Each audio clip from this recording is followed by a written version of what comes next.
नमस्कार बंधुरा welcome to my channel. अनेकेरই अभियोग शुनेছি যে রুটি ফুলতে চায় না, তো আমি নিয়ে চলে এসেছি ফুলকো রুটি তৈরির সহজ পদ্ধতি। তো প্রথমে আমি নিয়ে নিলাম আটা। দেখুন মোটামুটি পরিমাণ মতো আমি আটা নিয়ে নিয়েছি, তার মধ্যে আমি লবণ বা নুন দিয়ে দিলাম একটুখানি।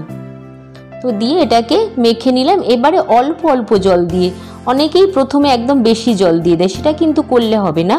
একদম অল্প অল্প করে জল দিয়ে দিয়ে মাখতে হবে যতক্ষণ না একটা ডো তৈরি হচ্ছে। কিন্তু বেশি জল দিয়ে করলে হবে না, এইরকম করে করে একদম অল্প করে জল দিয়ে দিয়ে আমি এরকম একটা ডো তৈরি করে নিলাম। আর মাখার পদ্ধতিটা দেখুন, আমি ঠিক এরকম করে মেখেছি। একটু ভালো করেই মাখতে হবে, করে আমার এইরকম একটা ডো তৈরি হয়েছে। এবারে আমি কিছুক্ষণ চাপা দিয়ে রেখে দিলাম, মোটামুটি 20 থেকে 30 মিনিট।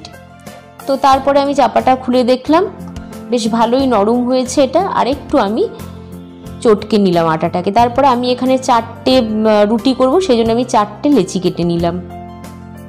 তো দেখুন, তারপরে আমি এই লেচিগুলোকে ঠিক এরকম করে হাত দিয়ে পাকিয়ে পাকিয়ে একদম গোল করে নিচ্ছি, যাতে রুটিটা বেলার সময় কোনো টেরা বেঁকা না হয়, গোল হয় একদম। তো দেখুন, ঠিক আপনারাও যদি পারেন তো এইরকম করে নেবেন লেচিগুলোকে। ঠিক হাত দিয়ে ঘুরিয়ে ঘুরিয়ে এরকম একটা গোল চ্যাপ্টা করে আমি রেখে দিলাম। তারপর এখানে নিয়ে নিয়েছি চাকি বেলুন আর অল্প একটু বেলার জন্য আটা। তো আমি আগে অল্প আটা দিয়ে নিলাম। দেখুন আপনি, আমি 4টে রুটি বেলা মোটামুটি দেখিয়েছি আপনাদের, দেখুন কিভাবে বেলতে হয়।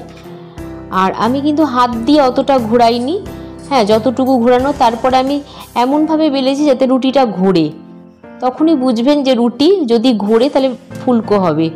এরকমভাবে বেশ ঘুরে ঘুরে গোল হয়ে গেছে, দেখুন এই দেখুন। তারপরে আর বাইরের একদম কোণগুলোকে ভালো করে করে বেলে নেবেন, যাতে ওটা মোটা না থাকে কানাগুলোকে, ঠিক আছে। এবার আর একটা বেলছি, দেখুন আটা দিয়ে দিয়ে, আর পরিমাণ মতোই আটা চাই, নয়তো এটা ঘুরবে না ভালো মতন।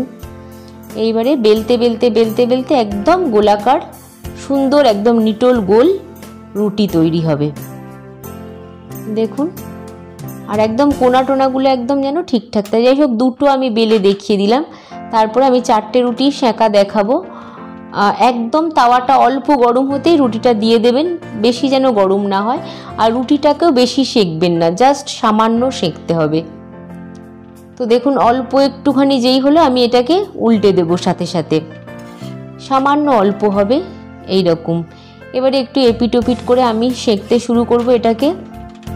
দেখুন সামান্য পোড়া পোড়া দাগ যেন অতটাও না আসে, করে আমি তাওয়াটা অন্য একটা ওভেনের উপর বসিয়ে এইবারে আমি জালি দিয়ে এটাকে একদম আগুনের উপর, দেখুন কত সুন্দর ফুলেছে।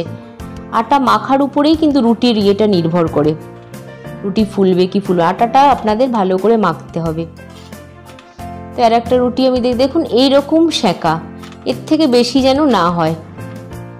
তো আমি তাওয়াটা অন্যদিকে রেখে আমি দেখুন রুটিগুলো প্রত্যেকটাই ফুলবে, আপনারা যদি এরকম করে বানান।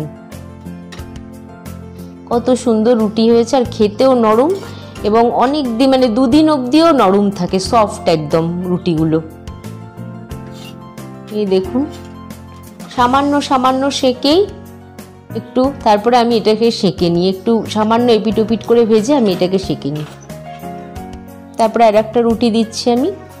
তো এর সাথে সাথেই বন্ধুরা বলে রাখি, আমার সাথে থাকবেন, আমার চ্যানেলটি অবশ্যই সাবস্ক্রাইব করবেন, এরকম আরও ভালো ভালো ইউনিক রেসিপি পেতে। আর আমার চ্যানেলের ব্লগগুলো দেখবেন, দারুণ দারুণ মজাদার ব্লগ রয়েছে।